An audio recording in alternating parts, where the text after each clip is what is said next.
waxaa farxad noo ah inaanu ka soo qayb galno munaasabadan lagu furayo bidhka ay ka soo qayb galeen 35 shirkadood.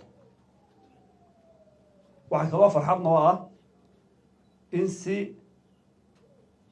muuqata oo aan qarsoonayn loo soo diyaariyey, waana qorshaha dowladda madaxweyne cabdiraxmaan maxamed cabdilaahi iyo dardaarankii uu nagula dardaarmay golaha wasiirada iyo agaasimayaasha guud inay shaqada qaranka sidaa u fuliyaan.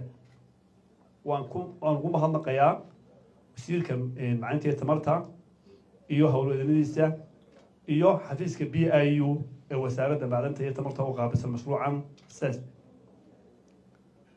waxaanu ballan qaadaynaa oonu u ballan qaadaynaa shirkadaha ka soo qayb galay in si cadaalada loo maamulo oo aan wax alla wax madmadoway ku jirin. hortiinana waa idinku tusi doono waayeel hortiisa caano loogu maxay barxabeed mise loo bixiyay. marka waxaan tegayaa madaxweynaha ballansannahay 10kiiba aan ballansanayn qaaway marka taagan tahay saa ayaanu idin rajaynaynaa insha allah binaa kariim. madaxweynaha berberaa jooga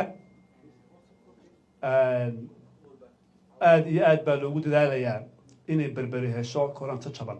horena waa loogu dadaalay, maantana waa loogu dadaalayaa. cid kasta oo ka hor timaada inay cashuurta diido sharcigaa la marinaya. ma aqbalayno in cashuurta muran la geliyo. mar labaad ma aqbalayno in khalkhal la geliyo ummadda shaqada loo qabanayo in la geliyo. annaga 5% GST ah oo sharcigu jireeyey oo noo qabteen oo adeegii noo qabteen waxaana inuu laga doonayay may jirin waana qabteen. cid kasta ku doonaha noqdo oo cashuurta ka hor timaada waa qarandiid. qarandiidna ma shaqaynayo, waa la qabanaya.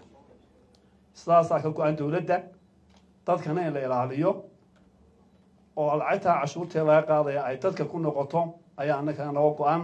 السلام عليكم ورحمة الله وبركاته.